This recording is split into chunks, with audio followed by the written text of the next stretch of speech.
Good morning and welcome to AAA Wargaming. This is the last battle report of the Art of War. And it's battle report number 20. So I've got to that magic number 20 mark. So that's quite cool. This is, I think it's video number 22, but battle report 20 is a good mark. I think it's the 4 tournaments I've been to. So I've definitely upped the ante since 2021, whether it's UB or live. And I've got another tournament next week, and I'll talk about that at the end. So, this was my fifth game. I just had a very small loss against Craig Johnson with his Saurian Ancients. I lost 11-9. I was very happy with that. So I was sitting on 41 points. Going into game five, and it was hold the ground and encircle. I don't mind encircle. Either way, my army's, because of the number of vanguard and shooting, and I'm quite maneuverable, either deployment type doesn't really affect me. Hold the ground. I've got a good unit of forest rangers, and I was thinking, yep, they can go in the center. Or if I need to block it and threaten it, I've got the blade dancers, and I can use the tree fathers, just run around on their own and cause problems. So I was thinking, yep, this is 1-1. I wasn't too bad. And then Empire of Sonstal. I like Empire of Sonstal. I don't like playing Empire of Sonstal because I think their synergies work really well, and if they get a good unit shooting phase, my army just sort of, or I seem to just flop away. And I think that's just more me than anything else. But a guy called Matthew Sewell, this is his first tournament back in quite a while. Apparently, he was a stalwart I've heard of before, and this is his first tournament back. So he's playing me at 41 points, which shows how inadequate I've been, because I've definitely been playing more than him recently. But it was a really nice game. So yeah, had lots of fun. Let's get on with it. In terms of this battle, I will go to his list first. I still need to turn that around. It was a really big gun line with a massive cavalry block in the center, locket of Suna, which means then my tree fathers can't go into it unless I position them right, unless it's a combo charge. But it's going to outrange me because he's got Cosmo, and it was just like, okay, hold the ground. I know where it's going to go. It's going to go up in the center to go and get the objective, and then I'm just going to have to try and work around. The good side is he's got lots of little units that I can just plink away points at, so I was quite happy with that in my shooting. My Heath Hunter is going to be very good. I can sit out of range with them, and I can just go through. I've got 6 turns, and I hopefully can blink off. The big problem for me was 2 cannons, and I really looked at this and went, that's not good. 2 cannons and 2 volley guns, because ideally I can't advance until I take out the volley gun, at least one volley gun, because my forest rangers will be chewed to pieces. I can't sit them in the center because he can just pin them. The flagellants are really good because they're unbreakable and they always hit back. So units like my blade dancers are not going to be great on them. I'm going to take casualties, so I can take one, and maybe I'll take two, but 3 of them they're going to go through. And actually, 3 units of 600 points worth of flagellants is worth far less than my blade dancer and BSB. So that's not going to be a fair trade. My forest rangers cannot take on his cavalry block, I think, and vice versa, especially with the cavalries there. And I just think it's I liked the matchup when I thought about it, but at the same time, just because of those 2 cannons, it just made it quite difficult, and the objective itself. So looking at my list, I thought the key to here was going to be the Heath Hunters. I needed to get them round the flanks and go and get the cannons. I was going to use the Sentinels to try and pick off the volley guns. Otherwise, stay at a range. I might have to sacrifice the objective early on, and then advance with my blade dancers and forest rangers, because I did, yes, I don't want to go in charge range for him, but I don't think he was going to want to charge me either, and then just try and keep the tree fathers alive. So that was my plan. Yes, so Sylvanels. So I took scrying and know than enemy just to give myself a little bit of buff, and also it means that he's hitting me on 5s with on 5s in combat against my blade dancers, and a few of my other bits as well. So especially if his heavy infantry go into my forest rangers or something like that, it gives me advantage. And then he hasn't got any flaming, so healing waters, well, apart from fireball, so healing waters is going on there, and summer's growth just to keep them alive, and then the usual forest embrace and hand of heaven. Forest Embrace was going to be quite useful just to get those DTs going. I think, especially if I presumed his cavalry block, if it was going to fight, is going to fight me. He's going to be able to charge me. Empire Sonstal. Unity of Divergence, Ice and Fire, Altered Sight, and Fireball. Yep, good choice of selection. And then Crown of the Wizard King. I do not know what he rolled. I don't think it came up. I can't. He definitely had Altered Sight, so maybe that's what he rolled up. And then he picked that, and he had something else. But yeah, I think that's what he took. And so I'm going to start writing these down when I go to the team tournament. Yes. Right, so there's Matt. Very nice player. We had a great time. He actually lives from around here, so I've been meaning to message him and see if he wants a game anytime as well. But he did say he's very busy, and I've barely been able to get battle reports out. So I don't think I'm in any fit state to actually do a battle myself. So I'm going to be going into the tournament dry, but this is my last game I played. So going into this, I think, yeah, this is a better picture. So I'll just go through the terrain first. What we had an impassable on this side with a hill. We had a water feature there, which I was really happy with, healing waters. So the objective was pretty much there. I was like, yep, that's brilliant. I can sit my druid and wizard back and just do that. I put my forest here because of the thing, and he had a forest, and then there was forest here and a field here. And then a wall over here, which I didn't think was going to make much difference. We thought the terrain had been moved around. It didn't. The wall didn't seem to make sense, but on the whole, I thought I had an advantage in the terrain. Sorry. He rolled and he chose sides, and he chose that top one just to give me that impassable, and so he could have the hill in the center there. And I think that was a good choice because the hill, if he'd given me that side, I could have just sat my Forest Rangers and Blade Dancers on it and dominated the center. I didn't mind about charging through a water feature. It's just something that I'm going to be quite happy with. But I do have a forest in my side, so I was pretty. And then he chose big center, so I had big flanks, which again, as I said earlier, I wasn't too concerned. I then had a choice about dropping first or letting him. My decision was I wanted to know where he was putting his cannons so that I could outmaneuver and see if I could block the cavalry. I still think letting him drop for first was the right move because of the way he deployed. So he deployed like this. I think this is a good one. So he's got the cannon on this side and he's split them. So he's got one cannon over there and one cannon there. He's then got the two volley guns here. So they're quite far back. Yes, they dominate this area, but there's some definite angles. And I did in my head see this and go, yep, Tree Father's going on the left here behind the impassable until I kill at least this cannon, they're not coming out. And I think that would have been a good move. Obviously, you can see the picture, so you can see I, for some reason, changed my mind. But hold with that. So I think that was a good idea because also with this hill here, I can very easily block that line there and come around this way and just sort of, because of how maneuverable they are, aggressively go for his flank.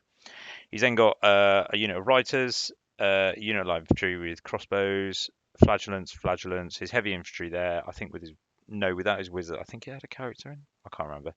And then he had his cavalry block with a small unit of his scoring thing there. So I imagine he was going to push them forward and use them to come in behind. And then he's got another unit of flagellants and riders there just to protect his cannon.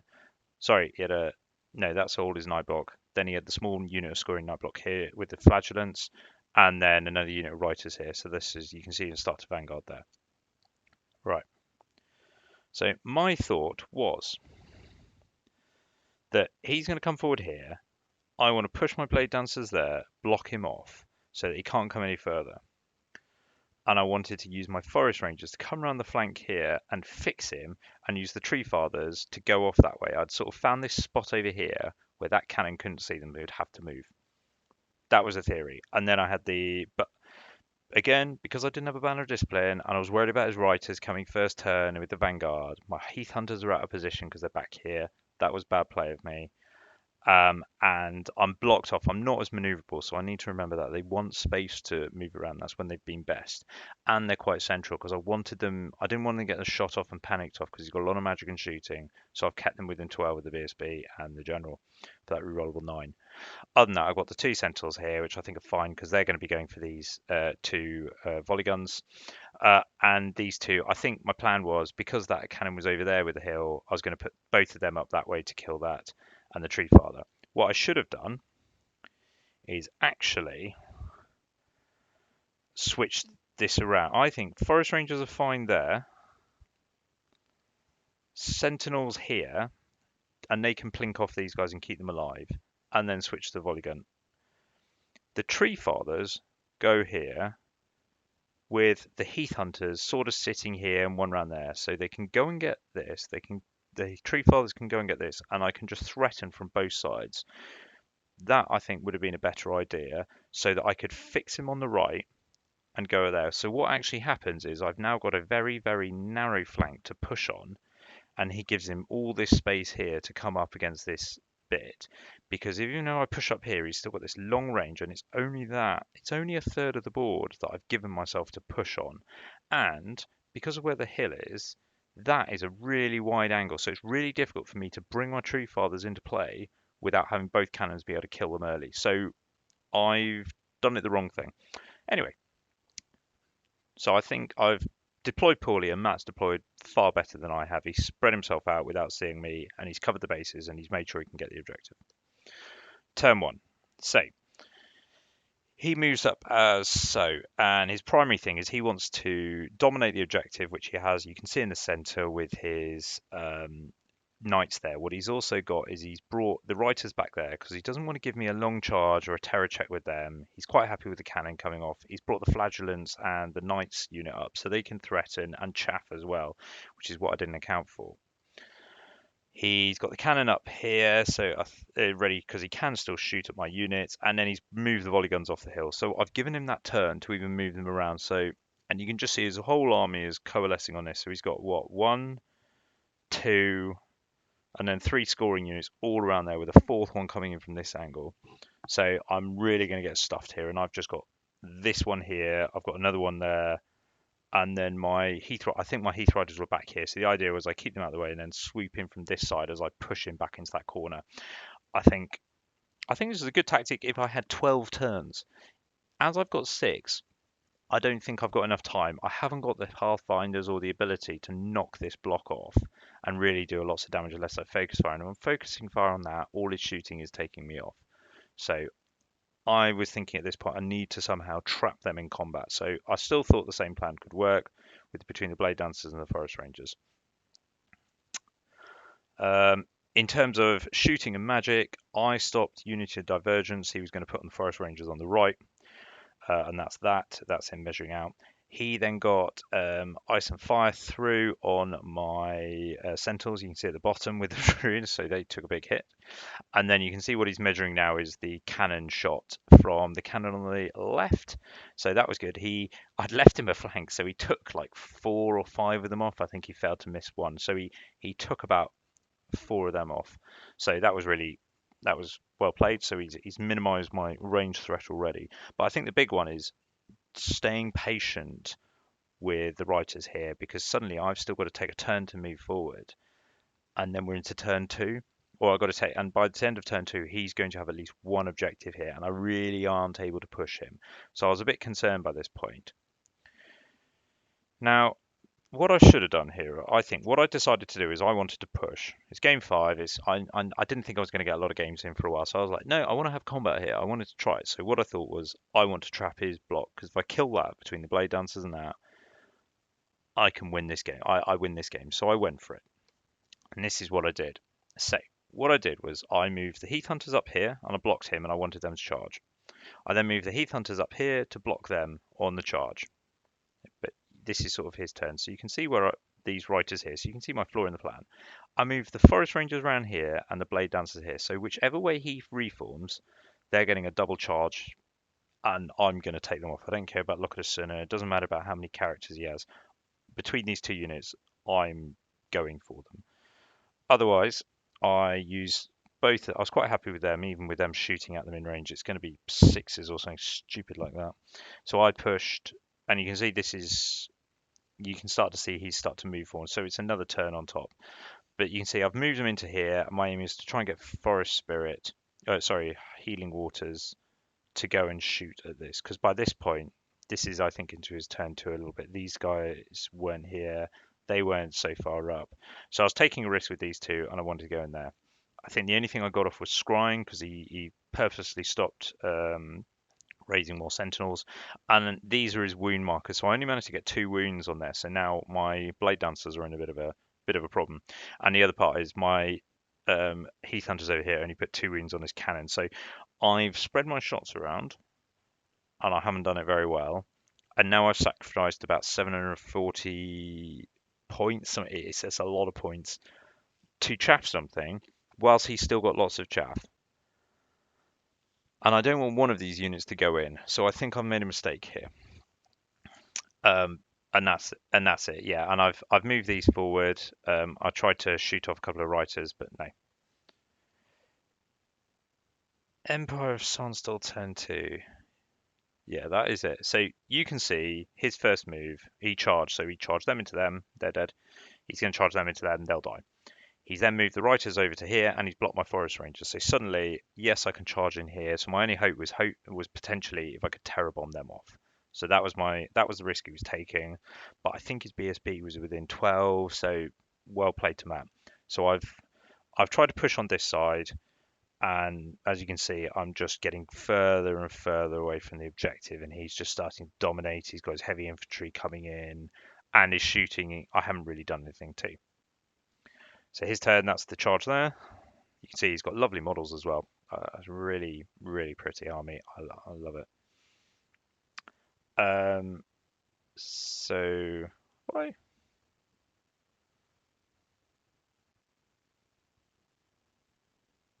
Doesn't make sense. I think these are out of order. Okay, sorry, no. Okay, so Empire Dancehall turn 2. I think this goes into my turn as well. So you can see these blew through them. What I did was I let Ice and Fire through, but I stopped him doing Unity Divergence. So there's a few of them gone. But other than that, now I'm sort of backing off. So this is, you can see yeah, I've talked about his line. So he's come forward and he's basically formed a battle line, and now he's telling me to come on. So you go into my turn. I decide I have a choice. I go into them. I then overrun. I get flanked or something like that, and all he has to do is shoot. Sorry, let's go back one. So this is where I've moved from. I could charge either his forces here, but I'm going to have no support from this area because he passed his terror check on these guys. Or I could go into here, but if I didn't go through them, I'm getting a charge from the knights and the other flaggies and stuff like that. And I got a bit of focus on here. So what I could have done was, and I think this was probably the right move, is charge there and then charge onto the flaggies and accept this charge in the flank, because I still think between all of them I could get the right magic. If I get the right magic off and everything else, I am killing these. I'm killing these, and I'm tying up the center. That might have been a better move, but what I did was I move across to the right. So I think, and what I do because he passes his panic terror check, I put one tree father in and I put the forest rangers in. So that is going to be some dead writers there as well. In Magic, I don't think I do a lot. No, I had a bit of a fluff phase. It wasn't a great phase, so I got nothing off. And in terms of shooting, I did manage to get rid of this volley gun. Woo! Yay! So that's a relief. So one volley gun down. I still haven't got rid of the cannons, and this cannon can now see. I've got to risk my tree father, so you can see. I think last turn he got a shot off from one of them and did 2 wounds. So I'm starting to get worried about them. But on the plus side, I blew through the forest ranger. Forest rangers blew through the writers, and I chose to overrun, which was risky, but they're out of arc of the knights, which is good. So he can shoot. He can push the knights in, but they probably eat them up.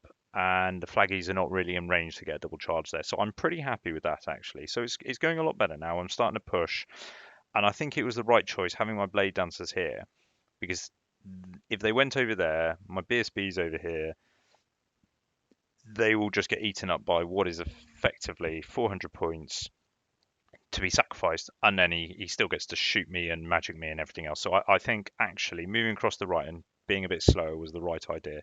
And you can start seeing my Heath Riders coming up here. I'm thinking maybe I could get the objective in the latter turns, but I've got to really push.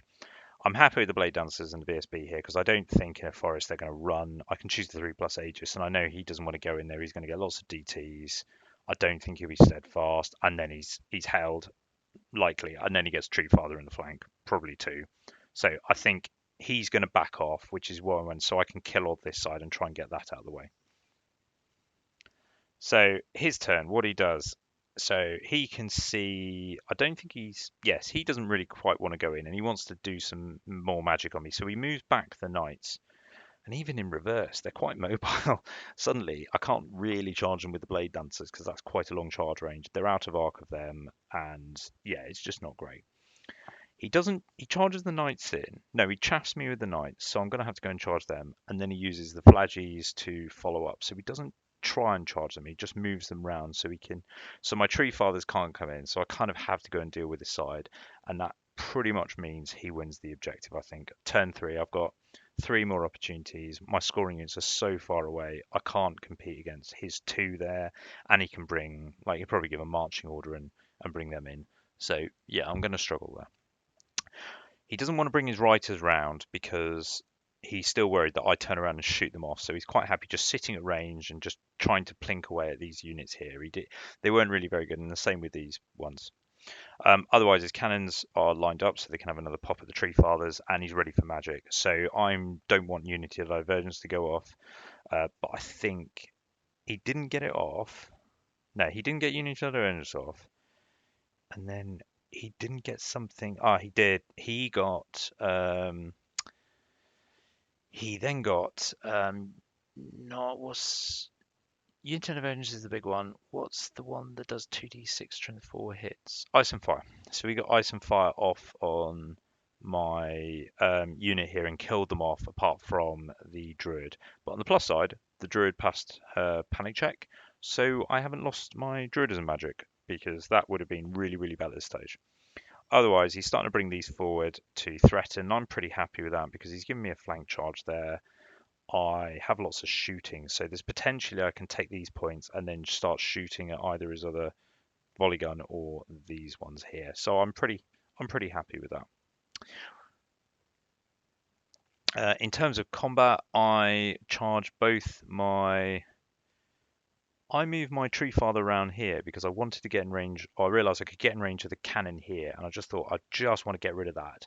And suddenly he can't see me. So I moved them both around here. I accepted that the flaggies can come into my flank here. He's stubborn. Good. And I moved my blade dancers up just to make sure that they were in range with the BSB on this side. I chose not to charge for that very reason. What I didn't want was a Tree Father that could just whiff, lose to the flaggies, and then because what the plan was, they were going to hit the knights.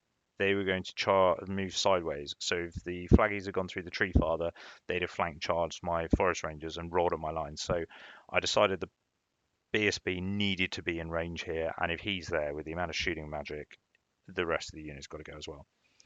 And I wasn't too concerned. I decided I'd just move them up behind here, potential support, but otherwise keep them out of the way, don't get them shot off, don't lose the cheap points. I mean, my Dryads to the front, just to keep them back, because I can still shoot because of volley fire and still whittle them and start whittling them down. I have some magic that can do that as well. I'm also in range of these, but the Dryads, I think against flaggies, actually do okay. I've got a 5+ Aegis, I'm strength 4, 2 attacks. I'm okay, and especially with divination as well. But my primacy at the moment is getting these off. So what I got is I forced through, I gave him a choice, raising models with Oaken Throne or 4+ Fortitude. That was his choice because they're now within 12 inches of that. And that was the choice for him, which means that he hasn't got a flaming banner, so he's going to have a difficult time, or I go through him. So his knights, because I'm going to go through these, and then I'm going to face off. And what I don't want to do, I don't think I'll charge the blade dancers because then I counter charge with the forest rangers and everything else. If he charges the forest rangers, that unit probably goes through them just because the number of attacks on their own. But with magic support, I'm pretty happy. and that was my priority. Then in shooting, I don't really do that much. Yeah, but what I have done is I've defeated knights, and you can see I've just lined up there. And what I've done is I've made sure that if he charges there, I can counter charge, and if he charges there, I can counter that. So I'm pretty happy with that. I'm happy I've killed one of the cannons, so it's starting to go a bit better now. So I'm starting to take off the wounds, and I think this probably should have been my tactic at the beginning. Except he's going to get the objective and just make sure I keep my shooting. What would be really, really useful now is 20 shots at strength 3 or strength 4 into the flagellants, because I just rip them apart. So I yes, I can use them as chaff, but I really shouldn't have this game. I've got 30 inches of range. I should have just sat back and just kept plinking them off, because I think I could have got a few more. I could have I think over several turns I could have taken out these two flagellant units in the center, and then probably this writers unit, and maybe one of these, and maybe one of these as well. And I think that would have done me better than trying to trap his knights and stuff. Because you can see here, if I keep getting the right spells off my forest rangers, he's not going to charge me. He can sit out of range, so I can't get to him with the blade dancers. And at the moment, I'm just picking off his smaller units around, but it's not a lot of points, and he's got the 3 point swing each way, so 6 point swing because of the objective. But otherwise, I'm a lot happier than I was a couple of turns ago. Right, Empire of Sunstorm turn 4. I could not stop Unity and Divergence going through. So what he's done is he's backed off his knights. You can see they're on the left. Otherwise, he's moved one of his flagellants round just to give me threaten. Because if I go into there and I don't kill all of them and overrun, then he can countercharge with the world. So it's a good move. Same with these. These are even worse because I will only have like 4 people in. So unless I charge with the Dryads as well, they get wiped out. In shooting, he doesn't shoot at anyone at all, but he's charging the flagellants on this side as well. I'm not too concerned. I've got a pretty good amount of wounds. I think he's got 5, or at the very least 4. So I think that tree father with thunderstorms should go, and if not, that one's going into the back of them and killing them. In Magic, I didn't stop Unity Divergence, so he got loads off. He got Unity Divergence. So luckily I had a 4+ Fortitude, so I only lost 6, which was really quite good. So it means I can grow them back with, or give them another 4+ Fortitude. But I think the Forest Rangers have done their work, and now they can start backing up and just making sure they don't die. Especially as I think, hopefully, I can kill these flaggies, and then just that means I've got more maneuverability against his cavalry block, and he just can't charge me at all.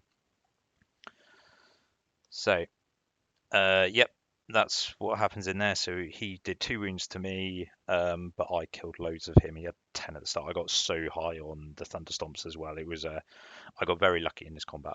So there's only 5 left, but it means I've got to kill them in my turn, not kill them in his, and give me some maneuverability around. Right, so my turn. I charge the tree father into the back. I just want to make sure I can kill that unit. I Yes, I decide not to charge in on these units and just back off the blade dancers, as you can see here. And that was the reason. If I charge in there, I think I go through them. But then I'm sat in front of his volley gun, his shots, his reiters. I don't think I can survive that. Plus his magic. I think that's a really bad position. Unless I got 4+ Fortitude off. And I think he knows that's coming, so I think he'd go for it. I can't charge. Well, I don't think I could charge them. I think they were out of range. That looks a very long distance. I could charge them, but as I said before, I don't kill all of them, and therefore I get countercharged by them, and that goes all my units. So what I did was I backed off a little bit, made sure he had to take some DTs coming through. I've still got the good covering from both these units, and I've moved back a little bit with these just to give me some time and a bit more space between the flaggies. I've kept a gap here so that if I need to, I can force some charges through there. And my aim here is, I don't think I can get to that. I think I with one unit. I don't know. I'll have to double check. But what I wanted to was to kill them, or just start picking up his shooting units for the latter turn. In Magic, I cast Summer's Growth, which is why you can see a load of Forest Rangers come back, which is great. So now he's going to have some. He really doesn't want to charge into that unit, but I also think I backed them off. So I'm giving up the objective, and I'm kind of just seeing what points I can get into the last 2 turns. I kill those flaggies off, as you can see, and that's a different viewpoint. You can see we've sort of danced around, so we started there, and now we're pretty much. I've that third of the board that I gave myself to push in, I am now in, but I've given him 2/3 of the board, the objective, and too many of my points that would be really useful right now. The good side is this cannon's pretty much out of the game. It's not shooting my tree fathers anymore, so I've just got this volley gun. That's pretty much out of the game as well. I'll get some shots off on it, but again, what I really need is 20 some strength 4 shots so I can take care of some of these flaggies so that I can actually break through. It's one of the problems with Silvernails. If you can't break them and you get stuck on his counter charges, you just wilt like dead trees. So yeah, it's one of the problems with not taking a big tree list or having the trees in the right place, which they aren't now. So one thing to note with this is the tree fathers got through in the forest rangers, but because of where the cavalry block is, I haven't got time to get them to do anything else, and now they're zoned. So that is just pretty much all of this is held by the cavalry block. Because of how cheap my units are, though, it's probably similar points. When you start adding in the 200s for BSB in general, it's probably not that far different actually. So I'm not overly concerned about that. In his turn 5, what he does is he's very clever. I can't remember which way. So uh, if I charge them, I only get a couple in. And if them, I think they were so far away or something like that. But in short, it's not great. Well, I think maybe I can charge them. Yeah, I can. I think I could charge them. So my plan was there and see if I could get a gap in, so I could start taking off this volley gun. Because if I start bringing my blade dancers in there, I just want to make sure that I can kill the volley gun off all these because they're equal. They're roughly equal points. So what my aim now is, I want to kill some of these cheaper units off without sacrificing my own because I know I've lost the objective. I think he made a mistake here. No, I think he played this quite well. He knows he's won with the objective at the moment. What he's doing is he's using his flaggies, which are cheap, to delay me and not give points. So I think he's planning on losing 1 but not 2. And then he's just trying to use his magic just to keep the Forest Rangers weak so I can't push on my turn 5. So I think he doesn't get through Unity of Divergence because I don't let him, but he does get through an Ice and Fire and kill a few of them off. But otherwise his shooting does pretty much nothing. And go on. My turn 5, what I do is so you see these, I've got a great picture, but you see these. So they go into the flank or front, I'm not sure which, and they go into the flank there for them. And he'd done it quite well, so there was no overrun opportunities. So I just sort of hit there and turn and face and await the counter charge or the counter shots from all these people by the looks of it. So the one good thing is what you can see is I've moved my tree fathers across. I'm taking risk. He can charge me from here, but it's a long charge, and I just want in turn 6 to be able to try and do something. I don't want to risk my forest rangers. I want to keep moving them back so I can get them out of range of keep them out of range of his magic and shooting, and I don't want to be buffing them anymore. I want to change my contact, so I want to use more offensive magic and keep my blade dancers alive. So this is where with druidism you've got to pick your target, and now my target has switched, especially with a small amount of spells. It switched to the blade dancers. They're my priority, and I want to keep them alive and make sure I don't lose them.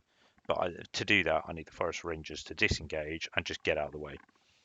So that's the other benefit. The tree father's coming across because if he comes down here to go after them, I've got some quite significant threats here. In I don't think I get many. I don't think I get any spells off again. So it's really, really good that I didn't that I didn't need the forest rangers in a fight. So because I didn't even buff these as well either. One thing I did get right is I got a few more wounds on the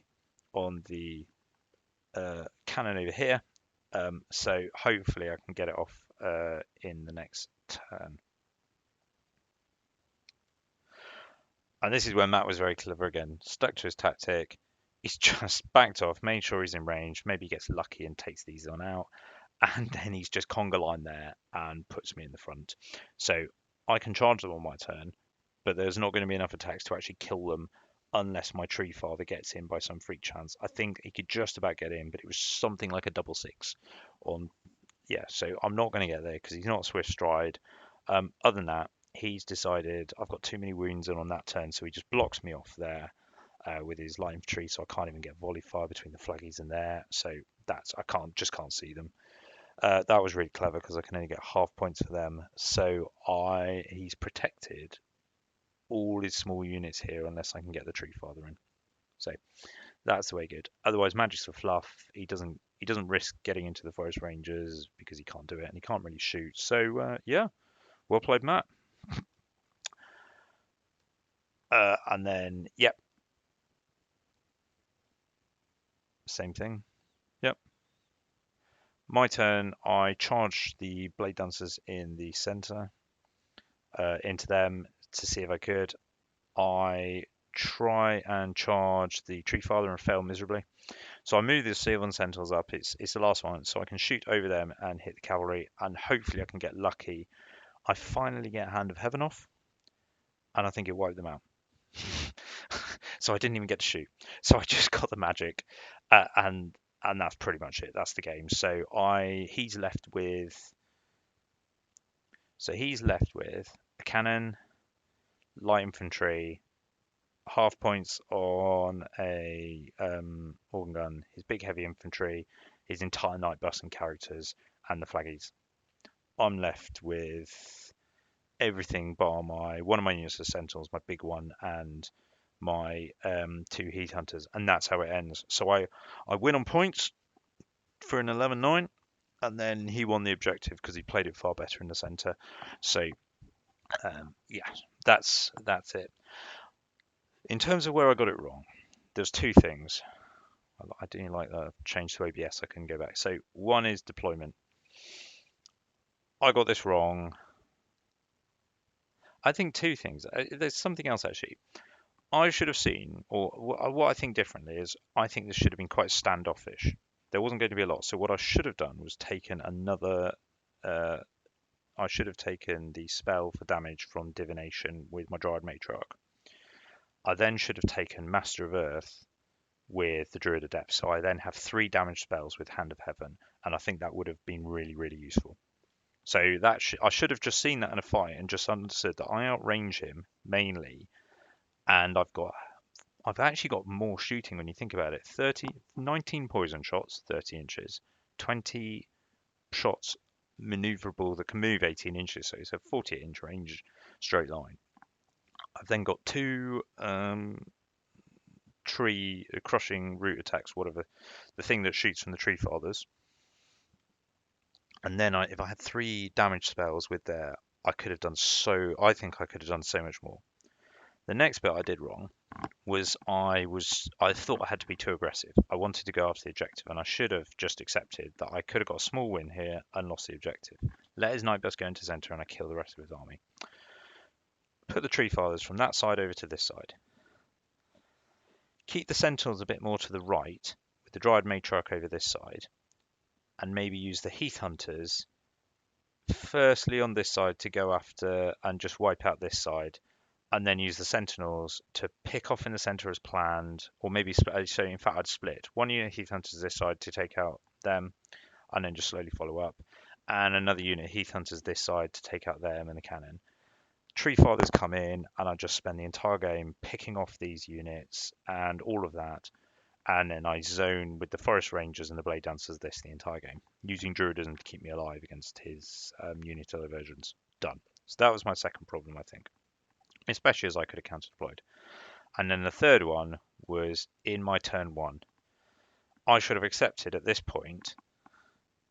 So when he did that, I was like, no, I need to go and get his cavalry bus in the center, otherwise I'll never get it. And I'm totally saying, so what I should have done, move them up into there so that he's got to come into a wood. Forest Rangers, I should have moved up the way I did. That's fine. And then both Heath Hunters, I should have, with the Tree Fathers going up, and then sort of both Heath Hunters sit here, and I just make sure the Reiters are dead, and then I have a clear line to make sure the cannon's dead, and using the Tree Fathers on this side, killed this. And then that would have all been fine. I wouldn't have lost 700 odd points, I don't think. And then I can start picking off the centre more conveniently, because I just think we'd have had a staring match between the Forest Rangers, the Blade Dancers, and these. And that was my next thing. So doing this and using my Heath Hunters as chaff and sacrificing them into a trap that wasn't going to work was a bad call. So that was where I made itself very difficult.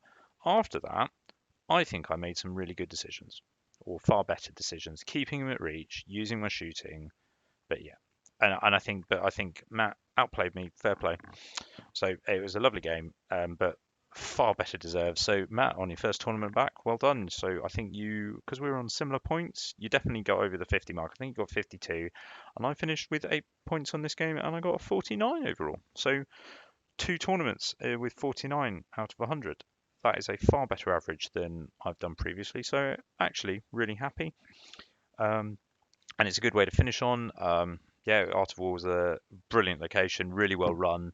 I think the whole thing was fantastic. So I'm definitely going to make sure I can. Uh, there's time in the calendar so that I can go and do that next year. I fully recommend going down to it. Bristol's a really good location. Everyone was very welcoming. It's a big venue. It's yeah, can't say anything better about it. I also liked the painting competitions they did, where especially where you could bring different models and do. I think that really brought out, and the armies on parade were fantastic. Yeah, so especially David's Askalander's army, that was really good. But there was so many, especially like Tim Botnick's giant. That had it's really good on some stuff like that. I love the way he does the blood with the glue, and I spoke to him about it, and he was saying how he's got seconds to make it seem, and like the giant was ripping a head off something, and I was thinking that's that's I'm a mere mortal compared to you. um, yeah. In terms of my hobby, this is what I'm doing. So I've decided I've painted two different versions of the Forest Rangers, and I prefer the one on the left. It feels a bit more in line with the army, so hopefully I can get more of the Kestrel Knights and them done, and I can build up that Winter Force.